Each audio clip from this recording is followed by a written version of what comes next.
The tension at Sunday dinner had been building for months, but tonight felt different. My brother Marcus was particularly aggressive, his voice carrying that familiar edge that meant he'd been drinking before arriving at Mom and Dad's house. "Sarah, you need to get your priorities straight," he continued, pointing his fork at me across the mahogany dining table that had hosted these same arguments for years. "While you're out there playing Mother Teresa with homeless people and drug addicts, your own family is struggling." Dad nodded approvingly from the head of the table. "Your brother's right. This foundation volunteer work of yours is getting out of hand. 3 nights a week at soup kitchens, weekends at shelters, board meetings every Tuesday. When was the last time you helped us with anything?" I kept eating my meatloaf, letting the familiar criticism wash over me. At 29, I'd learned that defending my charitable work only made these dinners worse. My family had never understood why I spent so much time with what they called other people's problems.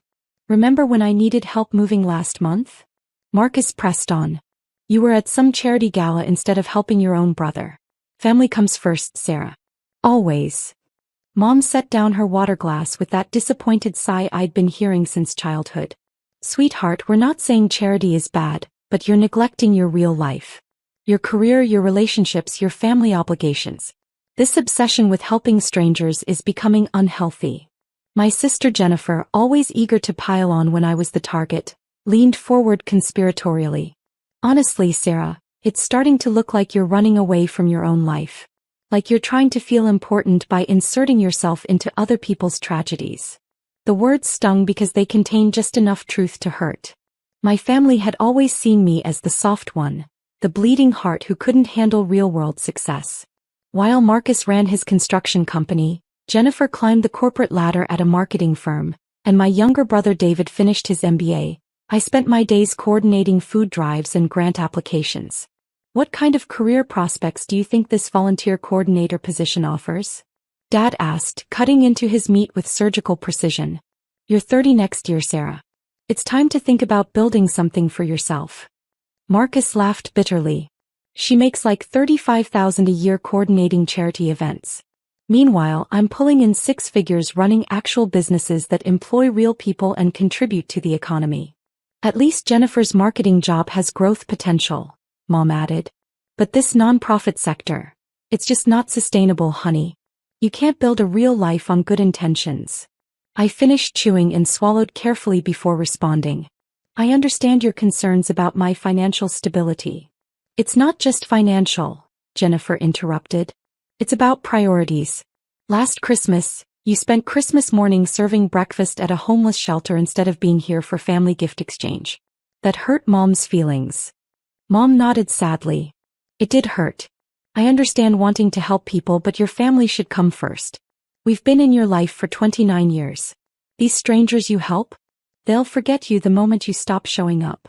David, who'd been quiet until now, decided to join the intervention. "Sarah, I'm about to graduate with my MBA, and I can tell you from a business perspective, your resume looks like someone who can't commit to serious career growth. All these volunteer positions, part-time nonprofit work, foundation board memberships that probably don't even pay. It looks unfocused." The criticism felt rehearsed, like they'd discussed my failures before I arrived. This wasn't just a spontaneous dinner conversation. This was a coordinated family effort to get me to abandon the work that gave my life meaning. "We're worried about you," Dad said, adopting his stern but caring voice. "This savior complex you've developed isn't healthy. You can't fix everyone's problems, and trying to do so is preventing you from fixing your own." Marcus slammed his beer bottle on the table. "Exactly. While you're out there giving away your time and energy to people who don't even know your name, your own family is watching you waste your potential. It's selfish, actually." "Selfish?" I asked quietly. "Yes, selfish," Jennifer confirmed. "You get to feel good about yourself helping strangers while ignoring your responsibilities to the people who actually love you. It's self-indulgent charity work that makes you feel important without requiring any real sacrifice or commitment." The conversation continued for another hour, each family member taking turns explaining why my dedication to charitable work was actually a character flaw masquerading as virtue. They painted a picture of someone using volunteer work as an excuse to avoid real adult responsibilities. As I drove home to my modest apartment, their words echoed in my mind. Maybe they were right about some things. Maybe I was avoiding certain aspects of adult life. But the work I did mattered to people who had nowhere else to turn. The next 3 weeks passed in relative peace. I continued my regular schedule. Tuesday foundation board meetings, Thursday evening at the food bank, weekend shifts at the family shelter. The work felt even more meaningful after my family's dismissal, like I was proving something to myself if not to them. Then Marcus called on a Wednesday afternoon, his voice tight with panic. "Sarah, I need to talk to you about something serious. Can you meet me for coffee?" We met at the diner near his construction office, where he looked older than his 32 years. Dark circles under his eyes, hands shaking slightly as he stirred sugar into his coffee. "My business is in trouble," he admitted without preamble. "Bad trouble. I took on 3 major commercial projects last year, and the biggest client just declared bankruptcy. They owe me $400,000 that I'll never see." I listened without interrupting as he explained the cascading financial disaster. The unpaid invoices, the equipment loans he couldn't service, the payroll he couldn't meet for 18 employees who depended on him. "I've got maybe 6 weeks before I have to declare bankruptcy," he said, staring at his coffee cup. "I've already mortgaged the house twice. Jennifer and David have been helping with personal expenses, but this is beyond family loans." He looked up at me with desperate eyes. "I heard you know people in the business community through your foundation work. Do you think any of them might be interested in partnerships or emergency business loans? I know we haven't been supportive of your volunteer work, but I'm hoping maybe some of your connections could point me in the right direction." I felt a strange calm settle over me as I processed his request. "What kind of business loan are you thinking about?" "I need at least $600,000 to cover immediate debts and keep operations running while I rebuild the client base. Maybe more for a safety cushion. I've been to every bank in town, but with the outstanding loans and pending lawsuits, they won't touch me." Marcus had never asked me for help with anything significant. In his eyes, I was the family failure who wasted time on meaningless charity work instead of building real wealth or career success. "Let me see what I can do," I told him. "I'll make some calls." His relief was visible. "Thank you, Sarah. I know I've been critical of your work, but maybe those nonprofit connections will finally pay off for something important." Over the following weeks, the family crisis deepened. Jennifer called to update me on Marcus's situation, and then revealed her own financial troubles. The marketing firm had laid off half their staff, including her, just 2 months before her wedding. "The wedding venue alone is $40,000 and we've already put down 20, she explained during our phone call. "My fiancé's family is expecting this big celebration, but without my income, I don't know how we'll manage the remaining payments." David, despite his MBA confidence, called the next week. "Sarah, I know this is awkward, but I've been thinking about starting a consulting business after graduation. Do you think any of your foundation contacts might need business consulting services? I'm trying to line up clients before I officially launch." Even Mom and Dad reached out. Dad's small accounting practice was struggling to compete with larger firms, and they were considering selling their house to downsize, but the real estate market was terrible. "We were wondering," Mom said carefully during our phone conversation, "if any of those charity organizations you work with might need accounting services. Your father could offer nonprofit rates." For the first time in years, my family was asking for my help. Not my emotional support or my presence at dinners, but my professional connections and expertise in a sector they'd spent years dismissing as irrelevant to real success. I told each of them I would see what I could do, and I meant it. Despite their years of criticism, they were still my family. The calls I needed to make weren't to the volunteers and nonprofit workers my family imagined formed my professional network. Instead, I walked into the downtown office building that housed the Hartwell Foundation, took the executive elevator to the 42nd floor, and sat down at the mahogany desk where I spent most of my days. The nameplate read, "Sarah Chin, Executive Director and Trust Administrator." My assistant, Margaret, knocked on the door at 3 o'clock. "The emergency business loan applications you requested are ready for review," she said, placing a stack of files on my desk. I opened the first folder and saw Marcus's application. His construction company was requesting a $750,000 emergency business loan from the Hartwell Foundation's Small Business Crisis Relief Program. The application was thorough, desperate, and honest about the dire circumstances. The second folder contained Jennifer's application for wedding and living expenses emergency assistance through our individual crisis support program. She was asking for $45,000 to cover immediate financial needs during unemployment. The third folder held David's application for our Emerging Entrepreneur Mentorship and Funding Initiative, requesting $100,000 in startup capital and business development resources. The fourth contained my parents' application for our Senior Small Business Support Program, asking for marketing assistance and client development resources for Dad's accounting practice. I opened my laptop and reviewed the Hartwell Foundation's current financial position. The trust one administered, established by my grandmother 15 years ago and grown through careful investment and management, now held assets worth $1.8 billion. The foundation distributed approximately $90 million annually to various charitable causes, business development programs and crisis relief initiatives. I was not just the executive director. I was the primary trust administrator with full decision-making authority over fund distribution. My family had no idea that their volunteer coordinator daughter actually controlled one of the largest private charitable foundations in the region. Margaret brought in the afternoon mail, including a letter from the State Foundation Registry congratulating us on being named Philanthropic Organization of the Year for the third consecutive time.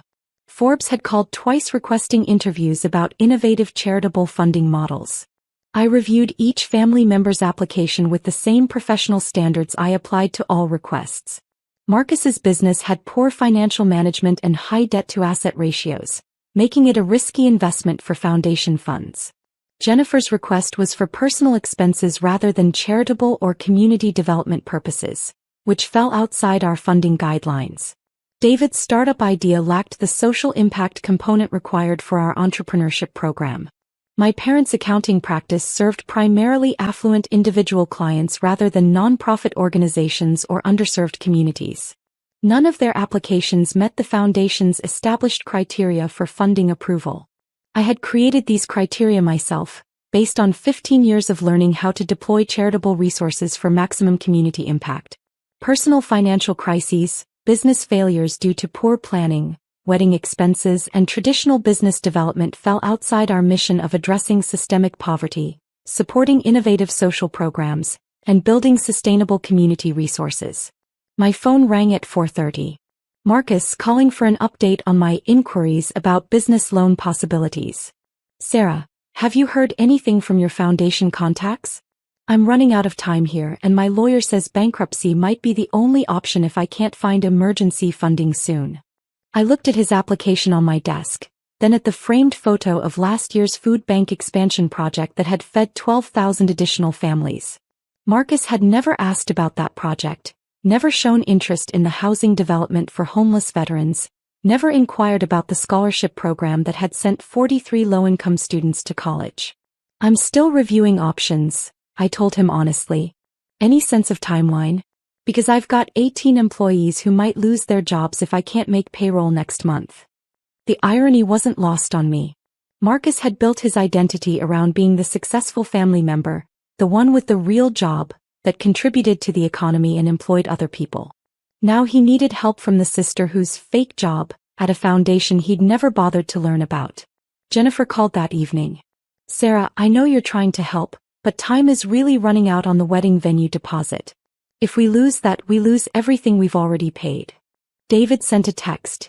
Any updates on potential consulting clients? My graduation is next month and I really need to hit the ground running. Mom called after dinner. Your father is so stressed about the business. If you think any of your charity connections might be interested in accounting services, even small projects would help.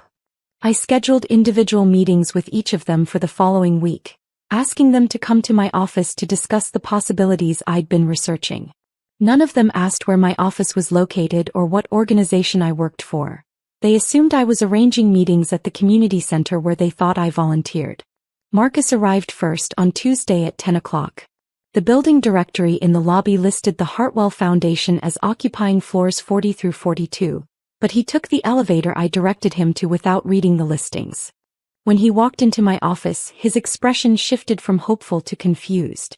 The floor-to-ceiling windows overlooked the downtown business district. Original artwork lined the walls. My mahogany desk was larger than most dining tables, and the conference area could seat 12 people comfortably. "This is not what I expected," he said, looking around at the office that clearly belonged to a senior executive rather than a volunteer coordinator. "Please sit down," I said, gesturing to the chairs across from my desk. "I've reviewed your business loan application." "Pi what?" I opened the folder containing his paperwork. "Your application to the Hartwell Foundation for Emergency Business Funding. You submitted it through our online portal 3 weeks ago." Marcus stared at the documents, recognition dawning slowly. "This is the foundation where you work?" "I'm the executive director and trust administrator," I explained calmly. "The Hartwell Foundation manages $1.8 billion in charitable assets and distributes approximately $90 million annually to qualifying programs and organizations." He looked from the papers to my face to the expansive office, trying to process this information. "You run this place?" "I've been the executive director for 8 years. My grandmother established the foundation, and I've been involved with its operations since college." Marcus sat back in his chair, the reality sinking in. "When you said you'd make some calls about business loans." "I was reviewing your application through our standard evaluation process. The same process we use for all funding requests. And I handed him the assessment summary. "Your application doesn't meet our criteria for business crisis relief funding. The foundation focuses on supporting organizations and enterprises that demonstrate strong financial management, community impact, and sustainable business models. Your construction company's debt-to-asset ratio and management history don't align with our investment guidelines." The color drained from his face as he read the denial letter. "Sarah, you don't understand. I need this money or I'm going to lose everything." "I understand completely. That's why I wanted to meet with you in person rather than just sending the standard rejection letter." Marcus looked around the office again as if seeing it for the first time. "All those years we told you to get a real job and you were running a billion-dollar foundation. Nearly $2 billion now, yes. Why didn't you ever tell us?" I considered the question carefully. When would have been the right time? During Sunday dinners when you explained why my work was meaningless? During family gatherings when you dismissed foundation board meetings as fake jobs? When you told me I was wasting time helping strangers who would never appreciate my efforts? He had no answer for that. Jennifer arrived for her Wednesday meeting with similar expectations. She'd assumed I was arranging for her to meet with potential employers or emergency assistance coordinators. When she saw my office, her confusion mirrored Marcus's. "Sarah, what is this place?" I explained the foundation, my role, and her application status. Her wedding expense emergency request had also been denied for falling outside our charitable mission guidelines. "But you could make an exception," she said. "You're the director." "I could, but I won't.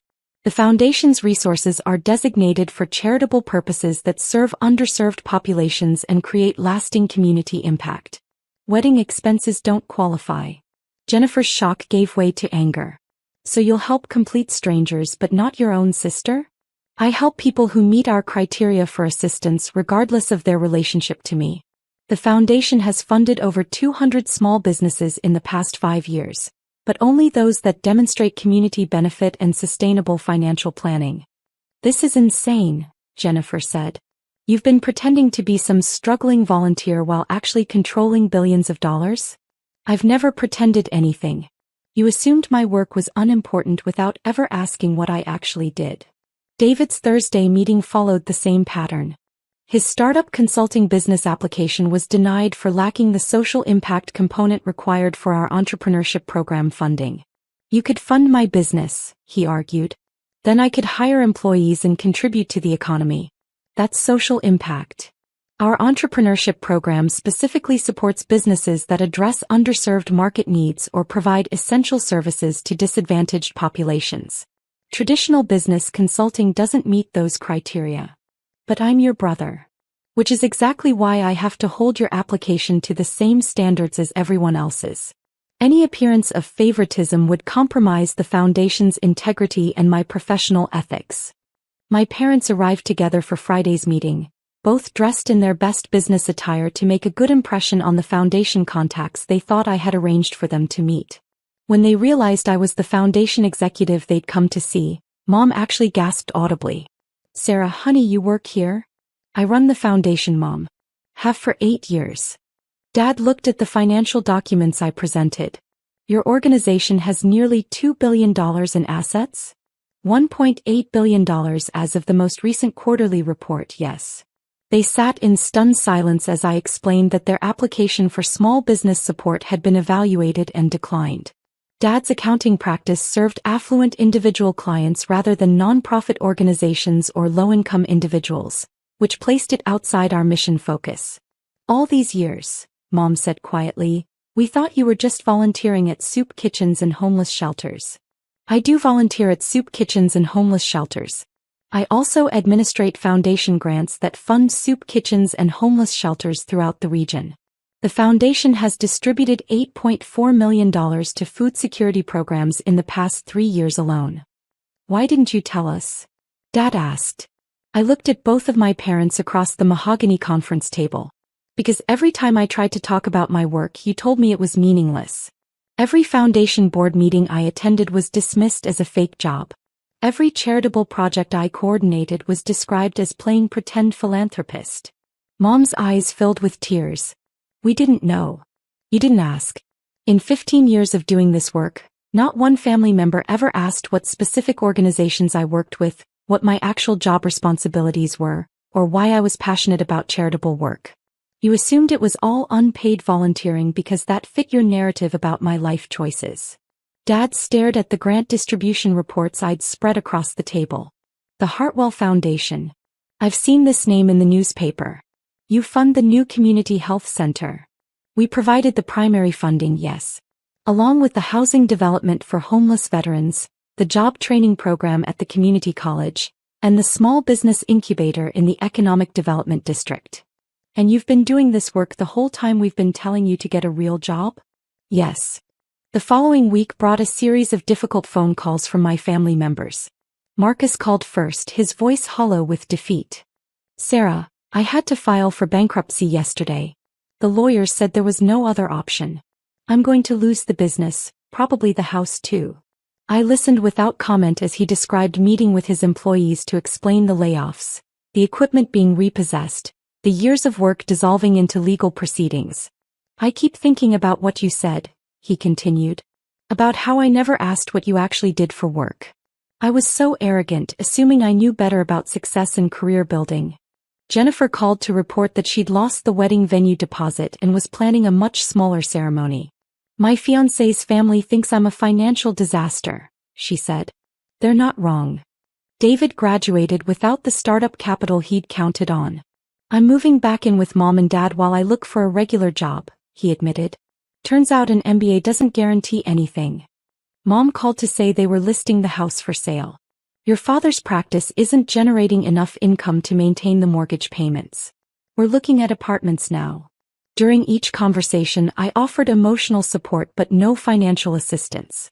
The foundation's mission remained clear: serving underserved populations and creating sustainable community impact, not solving personal financial crises created by poor planning and bad luck. But I did make one exception to my policy of separating personal and professional relationships. I arranged for Marcus to meet with the director of our small business development program, not for funding but for the job training and placement services we provided to entrepreneurs recovering from business failures. The program had a 78% success rate in helping former business owners transition to sustainable employment. I connected Jennifer with the career development coordinator at our adult education center, which provided job placement assistance and professional development resources for people rebuilding their careers after major life changes. I introduced David to the management team at our Community Investment Initiative, which was always looking for qualified business graduates to help administer small business development programs. I referred my parents to the Senior Services Coordinator who managed our programs for older adults transitioning to fixed incomes, including financial planning resources and affordable housing assistance. None of these interventions involved foundation funding for my family members' personal situations, but all connected them with legitimate resources that could help them rebuild from their current difficulties. The services I offered them were the same ones I'd been developing and expanding for years, designed to help people recover from financial setbacks and build sustainable paths forward. The same programs my family had dismissed as meaningless volunteer work while I was designing and implementing them. 3 months later, Marcus found stable employment as a project manager with a larger construction firm. The job paid less than his failed business had generated during good years, but provided steady income and health insurance for his family. Jennifer completed a certification program in digital marketing and found a position with a nonprofit organization that paid modest but reliable wages. Her wedding was smaller than originally planned but still meaningful. David was hired as a program coordinator for our small business development initiative, where his MBA training proved valuable for helping other entrepreneurs develop sustainable business plans. My parents downsized to a retirement community and Dad began providing accounting services to local nonprofit organizations, which generated less income than his previous practice but offered more regular hours and less stress. None of them had gotten the financial rescue they'd hoped for, but all had accessed resources that helped them build more stable situations from their current circumstances. During Thanksgiving dinner that year, the family dynamics were different. We met at Jennifer's apartment instead of my parents' house, around a smaller table with a more modest meal. "I want to say something," Marcus announced as we sat down to eat. "I owe Sarah an apology. We all do." He looked around the table at each family member before continuing. "For years, we dismissed her work as meaningless volunteer activities while she was actually running one of the most important charitable organizations in the region. We were ignorant and arrogant." Jennifer nodded in agreement. "I keep thinking about all the times we told you to focus on real success while you were literally distributing millions of dollars to help people build better lives. The job you helped me get," David added, "has taught me more about business and community development than my entire MBA program did. I'm working with entrepreneurs who are creating jobs and solving real problems, not just maximizing profit margins." Dad cleared his throat. "Your mother and I have been talking about this a lot. We realize we never really listened when you tried to tell us about your work. We heard foundation and volunteers, and assumed we knew what that meant." Mom dabbed at her eyes with her napkin. "I'm proud of what you've accomplished, honey. I just wish it hadn't taken our own crisis for us to understand how important your work really is." I looked around the table at my family, all of whom were rebuilding their lives after their respective disasters, all of whom had been humbled by discovering that their assumptions about success and failure were more complicated than they'd believed. "I appreciate the apologies," I said, "but I want you to understand something important. The work I do isn't valuable because it controls a lot of money. It's valuable because it helps people create better lives for themselves and their communities. The money is just a tool." Marcus set down his fork. "What do you mean? You all thought charitable work was meaningless because you focused on the volunteering aspect rather than the impact. But the homeless veteran who got stable housing through our program doesn't care whether I'm paid or unpaid for coordinating his assistance. The single mother who completed job training and found steady employment doesn't care about my salary. The small business owner who received microcredit funding to expand their operation doesn't care about my title." I paused to let that sink in before continuing. "The Foundation's resources are significant, but they're only meaningful when they're deployed effectively to create lasting change. That requires understanding complex social problems, building partnerships with other organizations, measuring program outcomes, and constantly adapting our approaches based on evidence of what actually works." Jennifer looked thoughtful. "So when we said your volunteer work wasn't a real career, you were dismissing an entire field of professional expertise. Social work, nonprofit management, program evaluation, grant writing, community development. These are specialized skills that require years of training and experience to do well." David, who had been working in the field for 3 months now, nodded vigorously. "The program coordinators I work with have master's degrees in social work, nonprofit management, public administration. It's not just good intentions and volunteer energy." "Exactly. And more importantly, it's not about the money or the titles or the recognition. It's about whether you're actually helping people solve problems and build better lives." Dad looked around the table.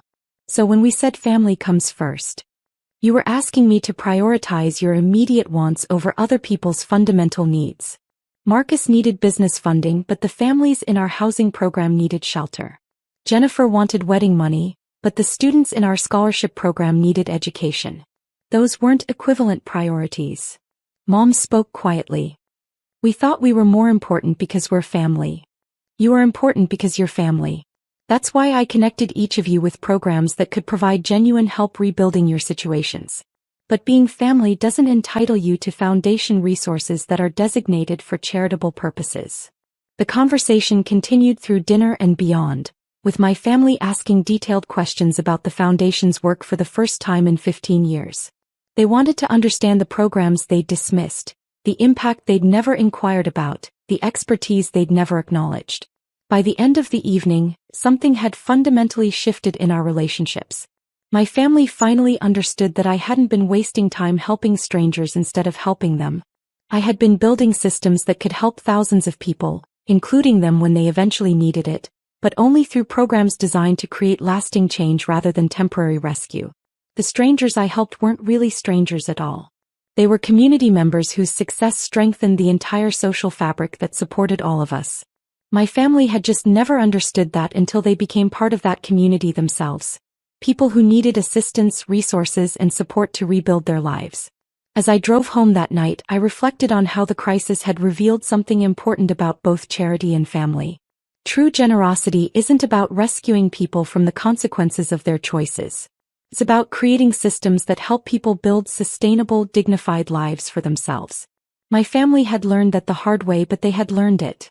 And in the process, they discovered that the daughter they dismissed as a bleeding heart failure had actually been building exactly the kind of safety net they needed when their own success stories collapsed. The Foundation's mission remained the same, serving underserved populations and creating lasting community impact. But now my family understood that they had always been part of that community, whether they realized it or not. And sometimes, the most important strangers you help are the people closest to you, who just needed to become strangers to their assumptions about how the world really works.